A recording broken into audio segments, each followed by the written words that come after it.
G'day everyone, Blake here with another video, and in order to have the best looking aquarium, I think it's important to have fish living on all layers of the water column. So today I'm going to give you 10 great ideas for those top dwelling fish, as well as some tips to go along with them. So let's jump straight into the video.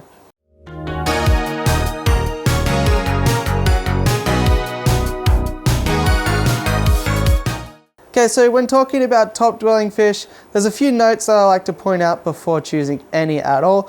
Now, most of all, the top dwelling fish are usually designed to eat bugs and things from the water surface, so there's not really a top dwelling fish out there that doesn't jump. So you want to have really tight lids on with any top dwelling fish, including all those on this list here today. The other one is, I'm not going to really go too in depth because we've got 10 species to cover off on. So really, this video is just providing a bit of a snapshot for you to go, okay, maybe that's a good idea. I like the look of that fish. I'll do a bit of further research. And the good news is I do have species guides for all of these fish pretty much. And if I don't have one yet, I'll have one coming out soon. So make sure to hit that subscribe button and check it out when I do put one of those out. And the third thing that I like to point out is that top dwellers, they get the first pick at the food. So if you've got very picky middle and bottom dwelling fish, then you might want to be careful about how many top dwellers you put in your aquarium and which ones you choose. So be mindful that if you got 1,000 hatchetfish or something in your aquarium, they'll probably eat all the food before your single pea puffer can get to it at the lower portions of the aquarium. So just balance it out nicely and you should be okay. So the first one on the list is a live bearer, and you might not even be aware of that. You may not have even come across them at all, to be honest, but it's the Platinum Wrestling Half-Beak. And I used to keep a little bunch of these, and they're a ton of fun. They look really cool. They look like mini little crocodiles or gar. They have some beautiful coloration with that platinum body, red and yellow fins.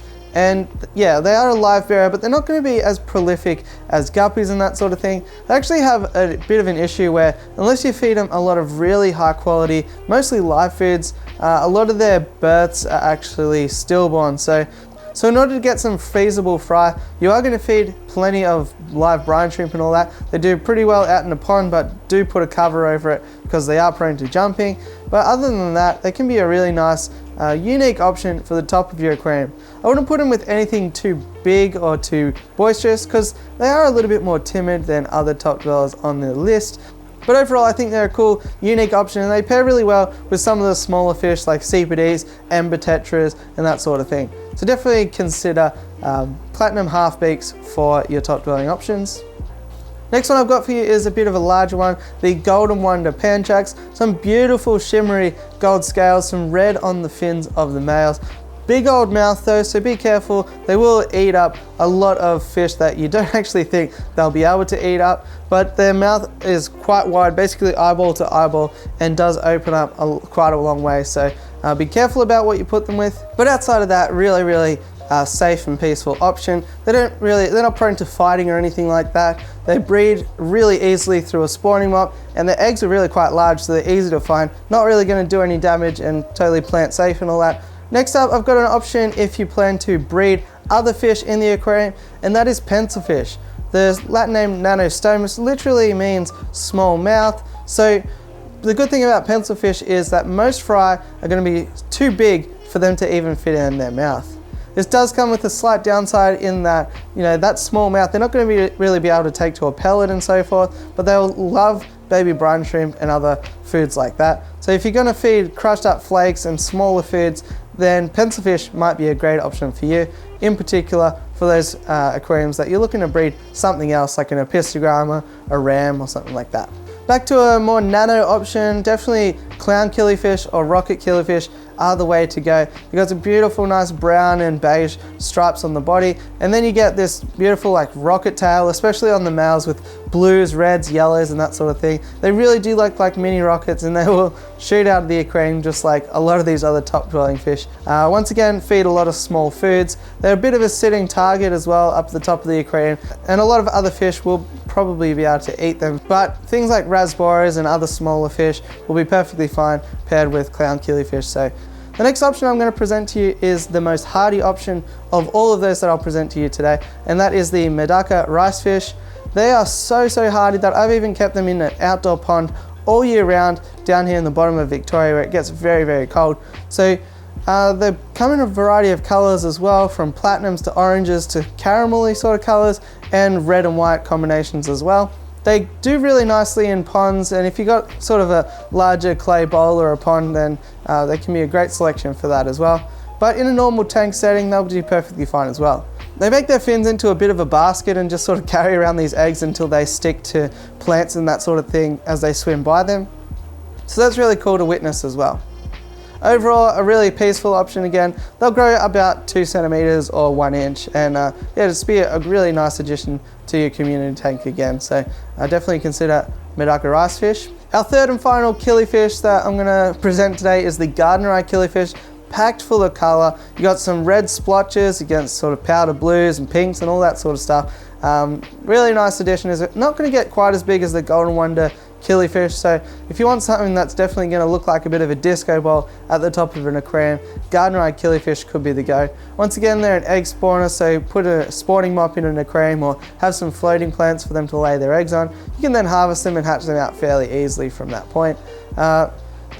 They do have that sort of eyeball to eyeball mouth again, but because they're not going to get quite as big as the Golden Wonders, they're not at as big of a risk for predating on your other fish as other fish are. Overall, there's not much to really say negatively about them. Plenty of color, plenty of personality, and once again, they'll do really well to fill up that top dwelling section of your aquarium.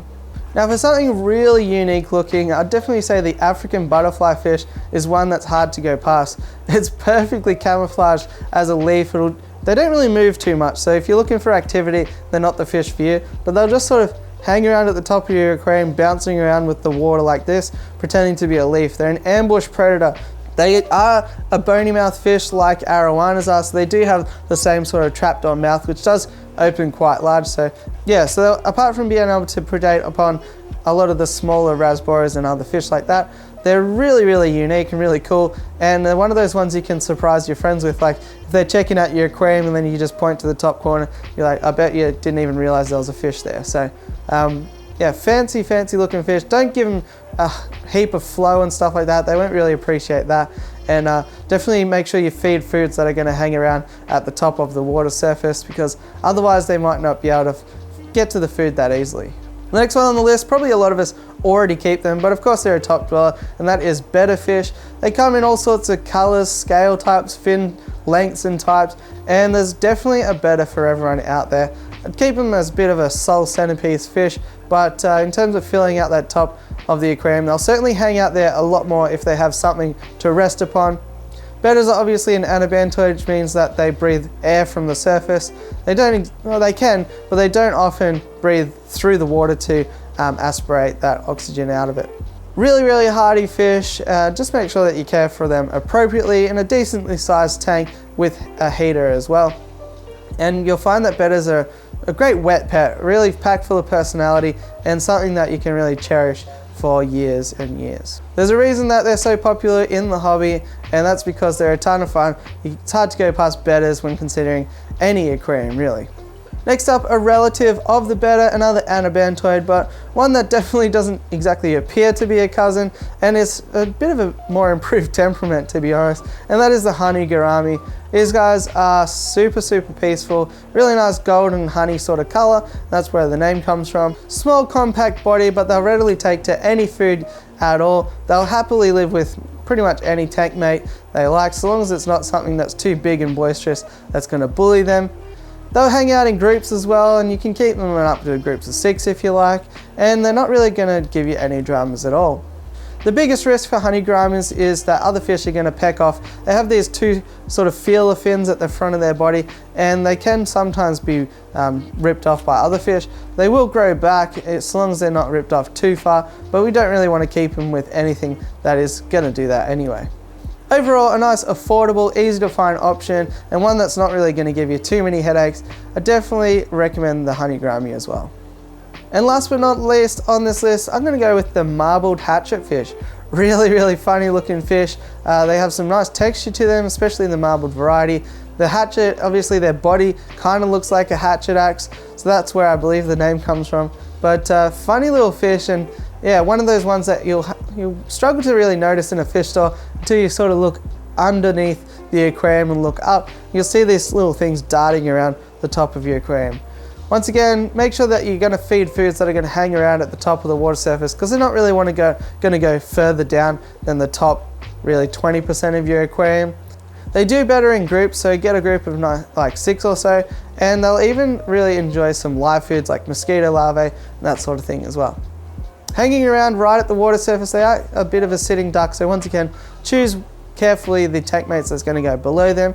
But other than that, you can get yourself a nice, real unique option again for the top of your aquarium. So hopefully you like this list. Hopefully it's proven some inspiration and giving you a starting point to do some further research. If you did like the video, it always helps me out to smash like, hit subscribe, and all that fun stuff. And other than that, I'll catch you on the next one. Thanks for watching.